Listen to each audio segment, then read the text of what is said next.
Now right here, we're gonna step the left foot back. Toes are gonna be slightly at an angle. And my right toes are forward. So we're gonna head into a warrior two. So I want you to imagine a line down the middle of your mat, and one foot's gonna be on one side of that and the other foot's gonna be on the other side. So you're splitting the middle. Now, the toes stay forward. This one's slightly angled, okay? Then you turn your body and face forward. This is for warrior two. Now just kind of understand where your hips are. Take a few hip circles just like this. Noticing how this opens and noticing how your hips feel, and go the other way.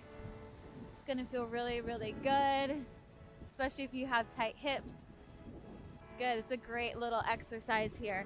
Now just begin to settle in. Now the goal of warrior two isn't to get all the way super down, okay?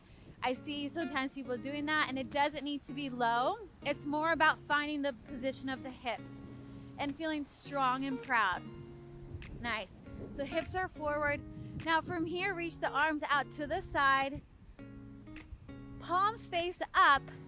First, this is my little trick to get the shoulders open.